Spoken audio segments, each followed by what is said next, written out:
So whenever I'm teaching, I always tell my students, if you get tired or makes you feel tired, just stop, because don't try to force yourself to keep doing it. Because you're liable to make mistakes. Yeah. More or less, it's just a repetitive process. One strand and then the next, Certainly. and that's it. Just 1, 2, 1, 2. I see. And how many, and you've got at least, what, 3, 4 colors there? Yes. Okay. There are about 64 strands, I think. Wow. Well, for each color, I have 16, an even number. And that makes the pattern come out better. My grandmother, when she was doing her beadwork, she would go out and see, like early in the morning, when you see a spider's web with dew hanging off the silk, you could see patterns, beadwork patterns. Oh, really? And that's what gave her inspiration sometime. Oh, how cool. Now, where did she live? She lived in Perkins until the early part of last century, the 20th century, and then she moved out to Red Rock, and that's where they all lived. I see.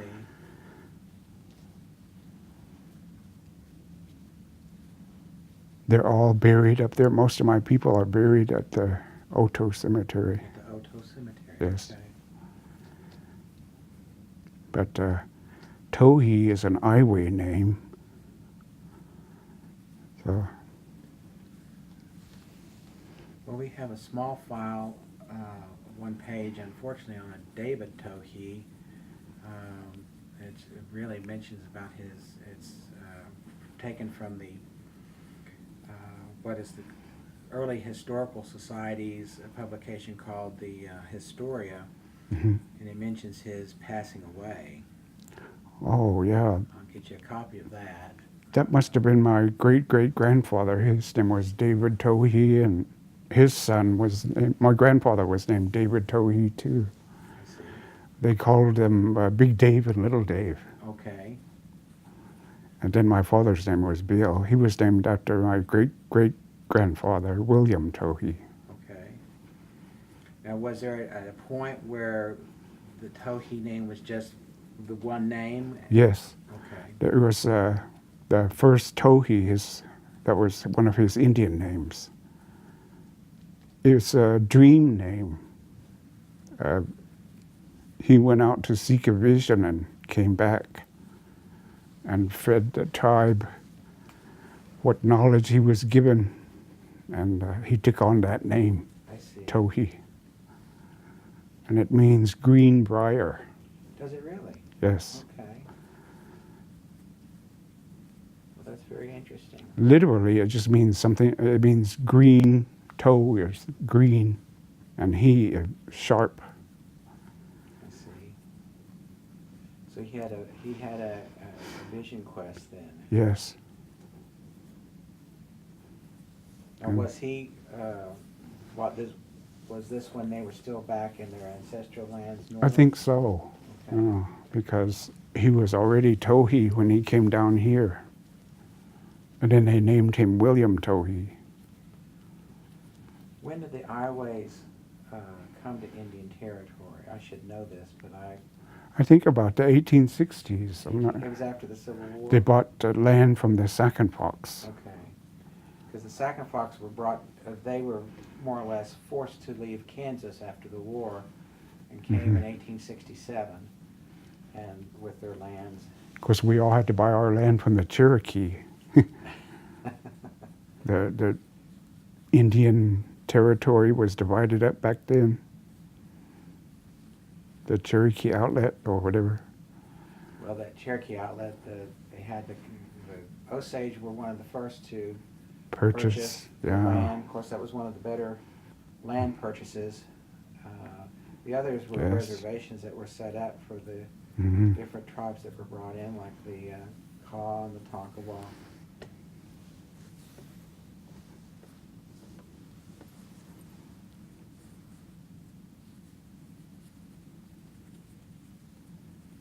Well, now, with several of your family of Tohees, were they tribal leaders? Well, my great great uncle Dan Tohee was the tribal chief after his father Tohee died, and he was killed. And then my great great grandfather was the chief, and then the tribal government was being installed then, so their tribal leaders were elected. Elected at that point. So the hereditary Aspect passed, away. but yes. Okay. And it's about the same with the white cloud too. There were white clouds in Kansas, and there was a white cloud that came down here. His name was Jefferson. He was my great great grandfather. I see. My great grandfather. And he's buried here in Fallas. Is he really? Yes. Along with Tohee. We have some Tohee photographs that will be, I think, from turn of the century. Mm-hmm. That would be probably a great or great great grandparent, and very little in the way of female images. No, there were hardly any. Yeah. I don't know who I'm related to on the women's side, so I could be related to more people than I'm related to most of the tribe now as it is. Well, it seems like they've always, I don't know what it is about neglecting the women of any ethnicity, whether right. it's tribal or otherwise, but they always seem to be left out for some reason. And it's only been in recent years Yes. that photographs include women. I think it's because we were patrilineal in descent. We're descended on our father's side for our clans to get our names and mostly our identities. I see. And what clan or clans are you descended from? I'm Bear Clan. Bear Clan, okay. Mm-hmm. Do you know the other clans of the... Most of my grandparents were Bear. My grandfather, Charles Kahika, he was a pigeon. Pigeon? Okay. Iway pigeon. Mm-hmm. Okay. But from the women, I really don't know what clans they were. Okay. Well, this is aspect of history that may be found in the Bureau of American Ethnology reports, but then those are basically gathered by non-Indians, and they may or may not know the full significance of the information. But it's kind of like the interview that we're doing today is asking questions and hopefully getting the answers that and that can be useful information for generations to come. Sure.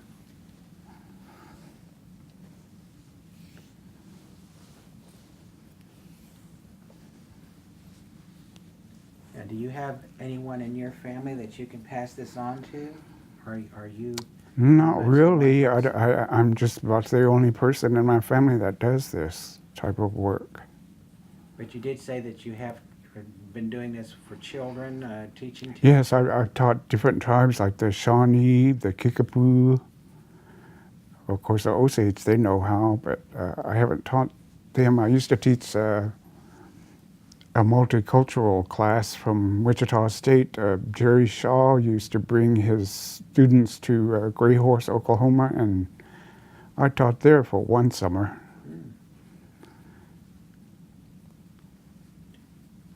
And did the students become pretty proficient?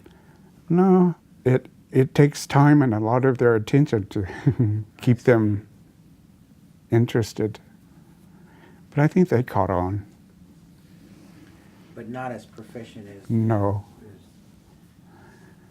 But at least they know how it's done and constructed, and they can understand how, the detail that goes into it. Well, you do that so quickly, it just second nature, it seems like to you. It just, Yeah. and I'm glad that my questions aren't being distracting, because No. I'm sure that when you're doing this, you do this in relative quiet, I'm sure. No. I like to listen to music, or I'm even watching TV when I'm doing Oh, this. really? So Okay. it just takes time to answer the phone. I have to get out of this mess before I Yes. can get a. So I tell people if I don't answer the phone, I'm weaving, or just keep ringing. But I'm fortunate to find pretty colors of yarn nowadays. Well, it is nice, because they're very vibrant colors, and I think that's what Mm-hmm. makes it stand out, especially with the beading that is included. Mm-hmm. Do you do any other beads other than the white beads, or is it that's your signature? That's just the way that I've seen the work done before. It was just all on white beads. But Okay. I've had orders for black beads, but I haven't done it yet. Hmm. They have different colors of pony beads. And I'm sure it would look nice, with different colors. I'm sure it would.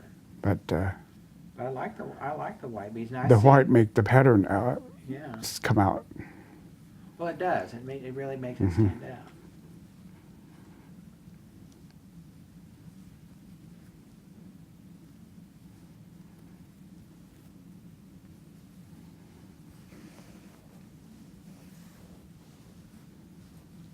And you'll continue to do this as long as you're able, then, I hope so, yes. because it seems like your thumbs and your fingers are just very nimble. And Uh, do you do any special preparation at all? no, no. Okay. Well, it's good that. I'm just surprised how it turns out. Sometimes this weaving will have a mind of its own. Oh, really? How long it wants to be, or what colors sometimes. What has been the long? I mean, most of this is kind of a standard size Mhm. that you do. But has there been anything that's been a special order that you had to do that was much longer and in nature? Not really. They're all usually about almost the same size. I finally measured where these streamers and garters will look good when they're hanging down on a grown person. Uh-huh. And they usually do hang better if they're just this number. But if it's a taller person, I'll weave it, a little bit more. Uh-huh. Or make the garters wider. And sometimes the belts. This is more or less for a short woman or a young girl. I see. But sometimes I've made them about this wide. Like wedding coats, to put over wedding coats. Wow. But I do mostly for the ceremonial part of the I see. Osage work. The dances for them. So, besides people from in and around the area of the Iowa tribe, what other contacts have you had with other tribal members who've asked for your work? I've done pieces or sold some to eastern tribes like Creeks, Seminoles, and maybe some dancers, straight dancers like Kiowas. Mm-hmm.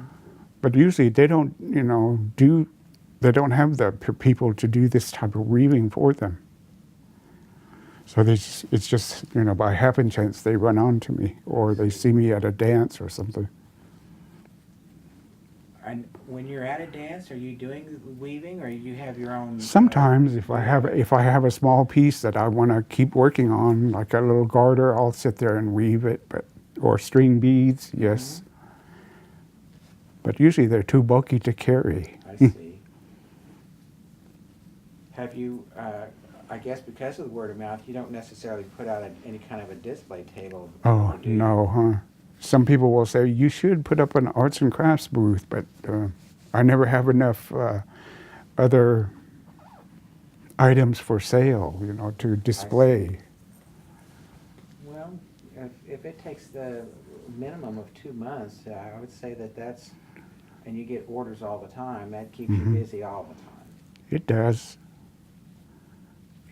And it should be very satisfying to you too, that your work is sought after like that. Hmm. Well, I don't know if it's sought after, but Well, I like to do pieces for people that, to use them. That's my mainstay of why I'm weaving, because they use them. They wear them when they dance. mm-hmm. And sometimes they give me colors to match their ribbon work or their bead work, and I do that. And a lot of times my imagination runs away with me. This is a piece I'm just doing on a break I see. between orders. So Oh, I put these colors together just to see how they would go, and they they seem look like pretty they melt very good. nicely. They're very, very colorful and very Right. beautiful to look at. So, well, now, from the time when you graduated from Oklahoma State University, did you try to use your degree in languages to teach at all, or? No, I went to work for my tribe. They had an Indian education program for a preschool program. I see. And I taught that. Well, I was a preschool assistant for a little while. Then they lost their grant. And then I moved to Los Angeles, and I was working for the Indian centers downtown as assistant planner, I see. management information systems, data collector, where I collected client data to fulfill the grant Oh, I see. proposals. And this would be for primarily, mostly, now, But I never really used my degree. No, not in Really? French. okay. Well, now, when you were in California, was it strictly just California tribes, or would it be open to any tribe? It was a lot of different tribes out there because of the relocation program brought Mhm. them out there. They were from all over: Sioux, Kiowa, Navajo, Creeks, Seminoles, different tribes.